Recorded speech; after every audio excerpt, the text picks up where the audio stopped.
नमस्कार दोस्तों आज हम बात करने वाले हैं यूजीसी नेट के पाठ्यक्रम में रखी गई कविता जूही की कली के बारे में। दोस्तों, यह कविता 1916 में लिखी गई थी और इसके कवि जो हैं वह है निराला। इनका पूरा नाम था सूर्यकांत त्रिपाठी निराला। और जूही की कली कविता को बाद में परिमल इस काव्य संग्रह में प्रकाशित किया गया था 1930 में। तो यह बात आपको ध्यान में रखना है कि जूही की कली 1916 में लिखा गया था और इसे बाद में 1930 में परिमल काव्य संग्रह में प्रकाशित किया गया था। तो दोस्तों, जूही की कली यह कविता मुक्तक छंद में लिखी गई थी और इसे खड़ी बोली हिंदी का पहला काव्य माना जाता है जो कि मुक्तक छंद में लिखा गया था।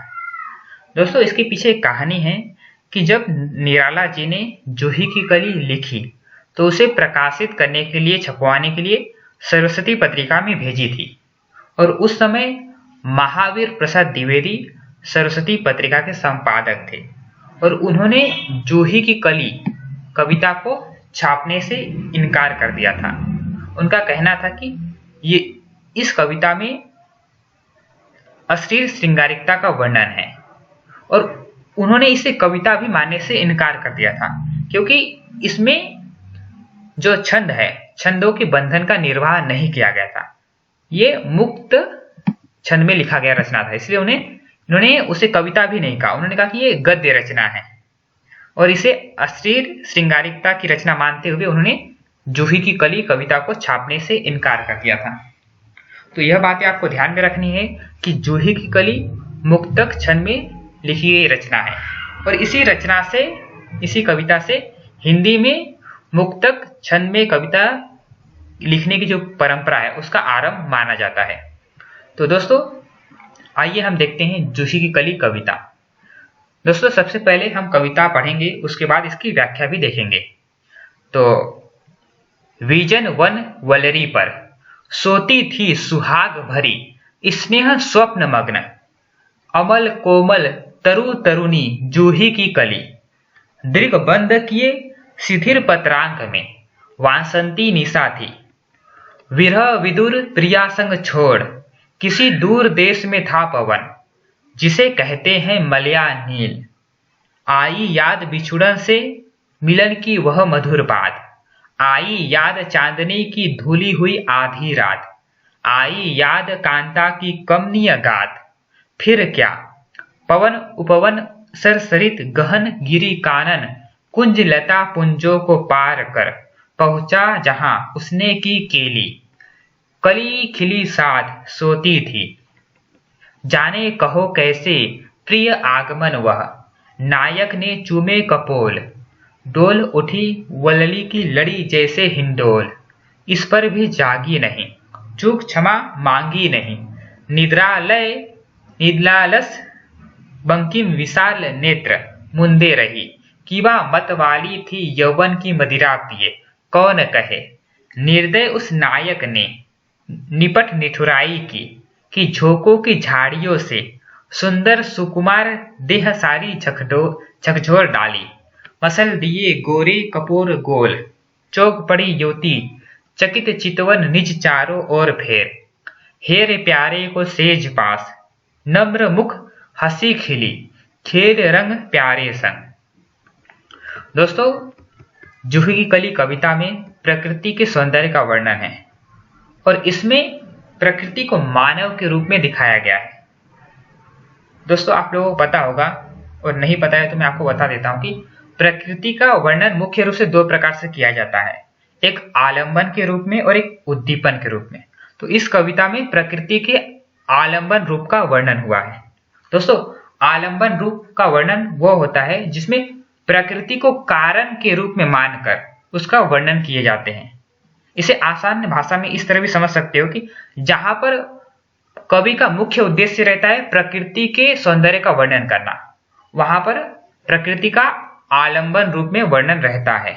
जैसे कि इस कविता में कवि का मुख्य उद्देश्य क्या है, जूही और पवन इन दोनों के माध्यम से प्रेम का वर्णन करना। या इन दोनों के प्रेम का वर्णन करना ही इनका मुख्य उद्देश्य है। तो इसलिए यहाँ पर प्रकृति के आलंबन रूप का वर्णन हुआ है।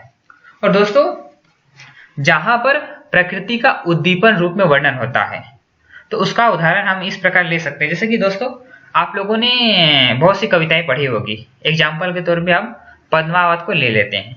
तो आप लोगों ने यह देखा होगा कि पद्मावत के जो सौंदर्य का वर्णन करते हुए वहां पर जो सरोवर या अन्य जो प्राकृतिक सौंदर्य है तो उसका वर्णन होता है, तो वहां पर प्रकृति के उद्दीपन रूप का वर्णन रहता है।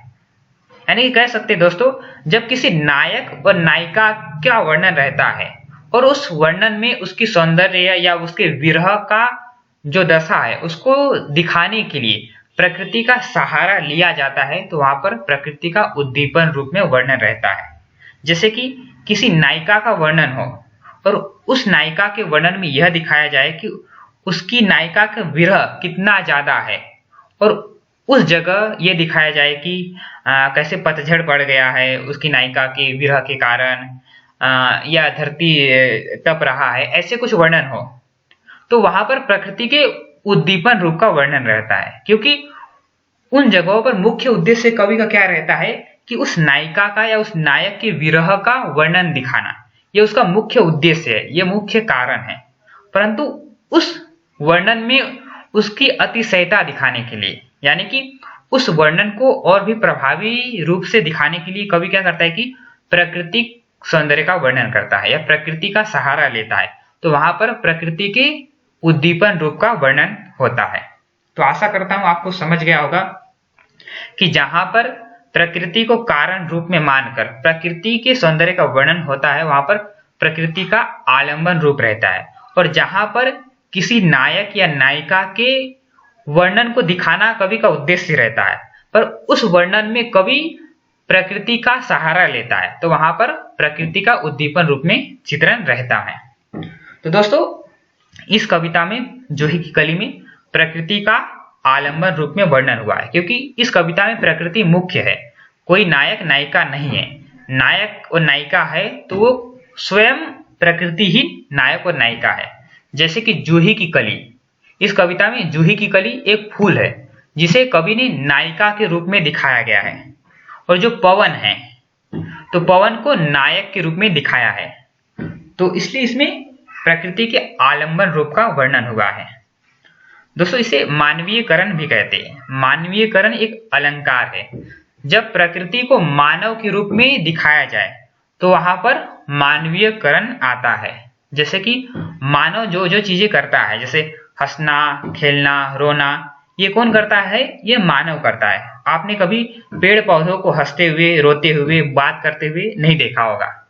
तो इसलिए जब यह दिखाया जाए कि जो मानव कर रहा है, ये मानव का जो व्यवहार है, वो जब प्रकृति करता हुआ दिखाया जाए प्रकृति को, तो वहां पर मानवीयकरण होता है। जैसे कि इस कविता में जूही की कली सोती है, स्वप्न देखती है, फिर मुस्कुराती है, तो यह काम कौन कर सकता है?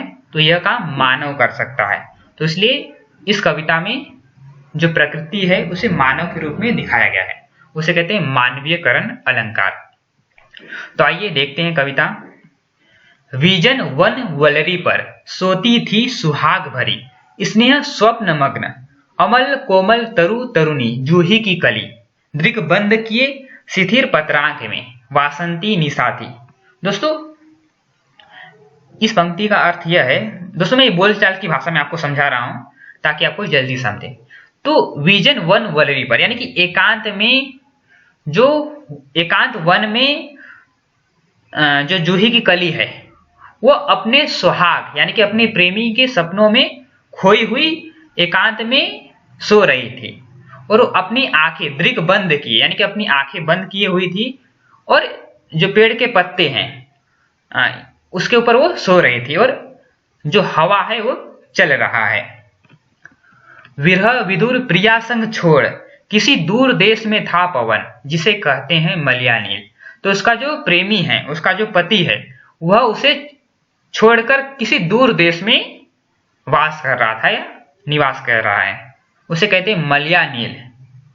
ये जो पर्वत है वहां पर किसी दूर देश में है। इसका जो नायक है वो पवन है, यानी कि हवा। तो पवन को नायक के रूप में दिखाया गया है। आई याद बिछुड़न से मिलन की वह मधुर बात, आई याद चांदनी की धुली हुई आधी रात, आई याद कांता की कमनीय गात, फिर क्या। तो पवन को फिर अपने प्रेमिका यानी कि जूही की कली की याद आती है। उसे अपनी पुरानी बातें याद आती है कि वो किस प्रकार पहले चांदनी की रात में किस प्रकार अपने आपस में मिलान करते थे, आपस में मिलते थे। वो सभी बातें उसको पवन को याद आती है। तो फिर क्या। तो उपवन सरसरित गहन गिरी कानन कुंज लता कुंजों को पार कर पहुंचा जहां उसने की केली। तो वह क्या हुआ कि जब जैसे उसे अपनी प्रेमिका जूही की कली की याद आती है, वो तुरंत सब कुछ छोड़ छाड़ के पर्वतों जंगलों से होता हुआ इसके पास जूही की कली के पास पहुंच जाता है। और जैसे ही वो पहुंचता है तो उस समय जूही की कली जो थी वो सो रही थी। तो जाने कहो कैसे प्रिय आगमन वह, नायक ने चूमे कपोल, डोल उठी वलड़ी की लड़ी जैसे हिंडोल, इस पर भी जागी नहीं, चूक क्षमा मांगी नहीं, निद्रालस बंकिम विशाल नेत्र मुंदे रही, कीवा मत वाली थी यवन की मदिरा पिए कौन कहे। तो जब नायक यानी कि पवन जब जूही की कली के पास आता है तो वो देखता है कि जूही की कली सो रही होती है, तो उसके कपोल को चूम लेता है, परंतु जूही की कली जागती नहीं, वो सोई रहती है।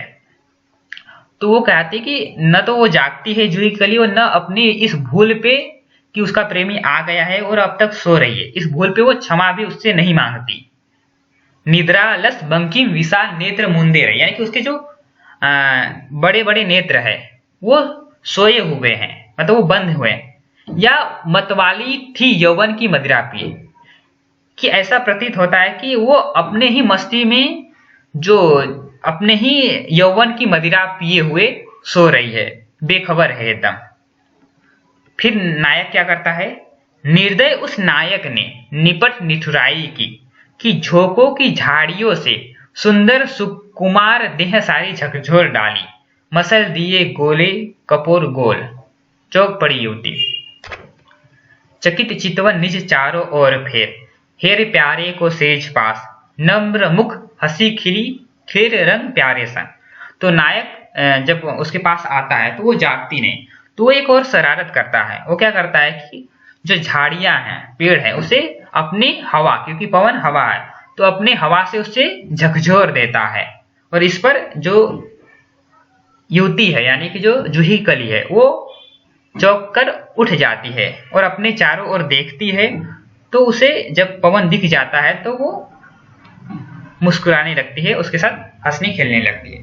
तो दोस्तों यह था जूही की कली कविता। दोस्तों मैंने ज्यादा स्पष्टीकरण इसलिए नहीं दिया है क्योंकि ज्यादा स्पष्टीकरण दो तो कभी कभी विद्यार्थियों को बोर होने लगता है, इसलिए मैंने कोशिश की है कि जो इसकी मूल संवेदना है उसको आप तक पहुंच सके और इसका सामान्य अर्थ आपको समझ में आ जाए। तो यह बातें आपको ध्यान में रखनी है कि जूही की कली खड़ी बोली हिंदी में लिखी गई मुक्त छंद की कविता है, 1916 में लिखी गई थी और इसे बाद में 1930 में प्रकाशित किया गया था परिमल काव्य संग्रह में। तो इस कविता में प्रकृति के सौंदर्य का वर्णन है और इसमें प्रकृति का मानवीयकरण के रूप में वर्णन है और प्रकृति के आलंबन रूप में वर्णन किया गया है। तो दोस्तों यह था जूही की कली। अगर आपको यह प्रस्तुतिकरण, यह वीडियो पसंद आए तो वीडियो को लाइक कीजिए, चैनल को सब्सक्राइब कीजिए और दोस्तों के साथ शेयर कीजिए। धन्यवाद।